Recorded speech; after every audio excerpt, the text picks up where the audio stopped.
Ya, gila emang Mulyono ini. Dengar kabar, katanya Kaisang lanjut urus persyaratan buat maju gubernur Jawa Tengah. Muka gila emang. Mau kemana kawan, tanpa arah tujuan, cari masalah rawan, urus saja masa depan. Letak! Nah, demi ngasih jabatan ke anak, akhir tahun ini kita harusnya mempersiapkan liburan. Ini malah jadi ruwet begini. Harusnya saya mikirin nanti tuh mau touring kemana bareng teman-teman motor saya. Sekarang jadi semuanya sibuk mikirin pilkada. Ini karena nafsu birahi satu orang. Atau tepatnya satu keluarga. Keluarga Mulyono. Kemarin dan hari ini, berbagai elemen masyarakat turun ke jalan. Saya sebut sebagai reformasi jilid 2. Saya sebut sebagai lahirnya aktivis-aktivis baru, aktivis-aktivis muda era 2024.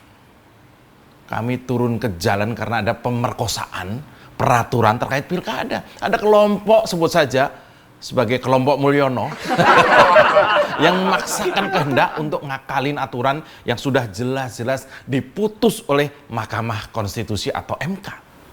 Yaitu putusan nomor 60 dan 70 di MK.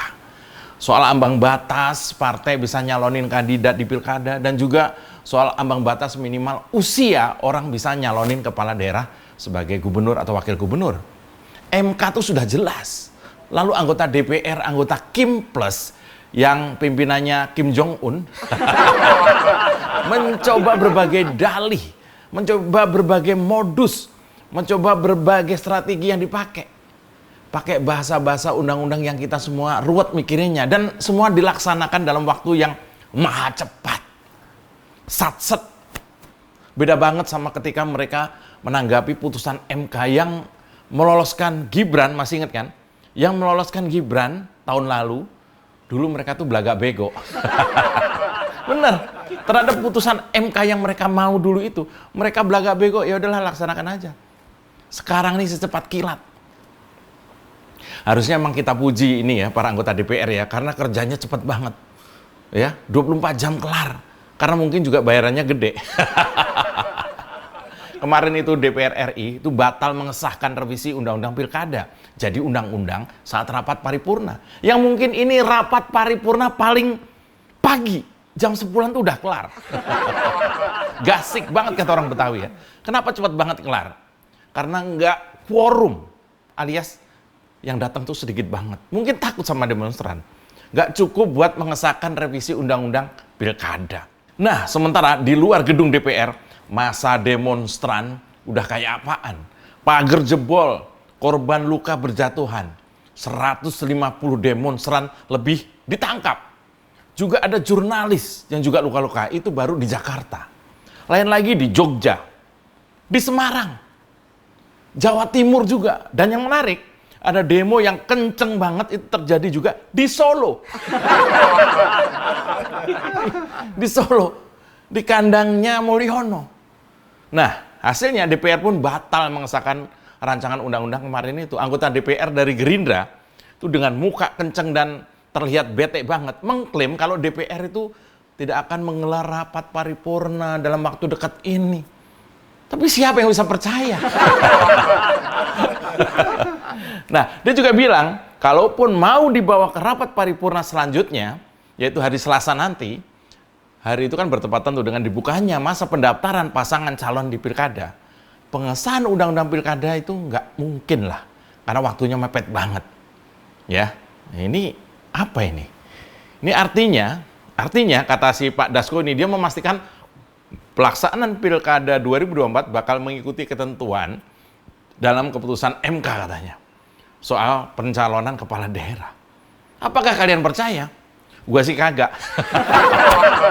Nah, Ketua KPU, Pak Afidudin ya, itu juga ngecap dia itu. Dia bilang pihaknya sudah mengirimkan draft peraturan KPU atau PKPU. Ya, tentang syarat pilkada sebagai tindak lanjut dari putusan MK ke Komisi 2 DPR. Orang-orang ini terlihat banget normatif ya. Ngomong ke wartawan juga pakai bahasa-bahasa template. Nah, kita sudah jenuh kan dikibulin Mulyono dan juga anak buahnya ini. Kita udah sering kena sliding Mulyono sekeluarga. Kali ini pun saya yakin rakyat nggak percaya. Sama sekali nggak percaya. Nah, buktinya apa? Hari ini Hari Jumat ini gelombang demonstrasi darurat Indonesia di berbagai kota semakin besar. Kalau di Jakarta pusatnya di depan KPU. Orang banyak bertanya setelah rancangan undang-undang pilkada batal disahkan, masih tersisa 2 hari kerja loh, ya kan? Menjelang masa pendaftaran pasangan calon pilkada 2024, yaitu hari Senin, lusa itu, dan juga hari Selasa, atau hari Jumat ini dengan hari Senin. Lantas apakah peluang menganulir putusan MK itu masih terbuka? Nah, menurut saya, secara normal memang sudah tidak ada lagi peluang pemerintah untuk menganulir putusan MK. Ingat ya, secara normal. Tapi ingat sob, yang kita adepin ini rejim kagak normal. Rejim ular kadut. Nah, menurut gua sih masih ada celah ya melalui 2 pintu nih, yaitu di PKPU dan juga di peraturan pemerintah pengganti undang-undang Perpu soal pilkada. Tapi ini akan bersifat inkonstitusional. Soalnya membangkang putusan MK. Karena semua ahli itu bilang ketika perubahan undang-undang keadaan sudah tidak disahkan atau dibatalkan, jadi otomatis harus mengikuti isi dari putusan MK. Makanya dengan pernyataan DPR yang membatalkan pengesahan RUU Pilkada, KPU itu harusnya menyusun PKPU berdasarkan putusan MK. Ini aturannya. Karena ada sejumlah kekhawatiran dalam proses pembentukan PKPU. Misalnya nih, saat KPU berkonsultasi, nih sudah beredar nih ya suratnya, dengan Komisi 2 DPR RI dalam penyusunan PKPU, ada beberapa aturan yang kemudian dipaksakan masuk dan berujung berbeda dari putusan MK. Nih, singkatnya ya, KPU bisa saja bekerja mirip modusnya dengan DPR kemarin. Diam-diam memasukkan pasal yang anjing banget. Nah, maka dari itu kita kudu cermati bareng nih ya. Karena ketika PKPU itu tidak melaksanakan apa yang menjadi keputusan MK, yaitu tentu saja PKPU itu sebetulnya cacat hukum, cacat konstitusional, dan bisa jadi bencana konstitusi ketika ada yang gugat di MK setelah selesai pilkada. Begitu ada selesai pilkada lalu hasilnya digugat, itu udah pasti kalau dia melaksanakan pemilu tidak berdasarkan hasil MK, maka MK akan menghantam hasil itu, dan ini menjadi berbahaya, bisa jadi stuck lagi. Kenapa begitu? Sebab PKPU itu tidak memiliki landasan hukum ya untuk substansi yang berbeda dari putusan MK, makanya MK bisa membatalkan. Nah, kalau PKPU gagal, ini nih, bisa saja Mulyono bikin perpu. Jadi syaratnya tuh, tapi syaratnya ada 3 ya. Kalau Mulyono mau bikin perpu itu syaratnya ada 3. Dan harus ada alasan dari ketiga ini terpenuhi baru bisa bikin perpu. Yang pertama adalah kebutuhan mendesak untuk menyelesaikan masalah hukum secara cepat berdasarkan undang-undang. Yang pertama, terpenuhi tidak? Kalau nggak ada yang kedua, undang-undang yang dibutuhkan belum ada sehingga terjadi kekosongan hukum. Yang kedua. Yang ketiga, terdapat undang-undang tapi tak memadai. Nah, daripada ribet begini kan udah ada tuh solusi yang sangat konstitusional, yaitu putusan MK kan sudah ada dan kemudian itu kan tinggal dilaksanakan saja. Jadi tidak ada sesuatu yang bersifat kegentingan memaksa, artinya perpu itu nggak perlu. Jadi kalau pakai akal waras sob, secara hukum tidak ada celah lagi. Kalaupun kemudian ada celah yang coba dimainkan, itu sesungguhnya justru merupakan pelanggaran terhadap konstitusi. Ini bisa membakar demonstran lebih luas lagi.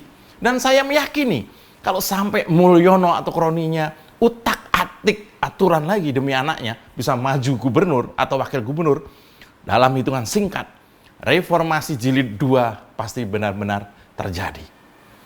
Jadi sekarang tugas kita adalah mengawal semua ini sampai pendaftaran calon pilkada tanggal 27 Agustus lusa. Siapapun kandidat Anda, jangan lengah. Lengah sedikit, Mulyono bakal merobek-robek konstitusi lagi. Diam ditindas atau bergerak melawan. Bletak.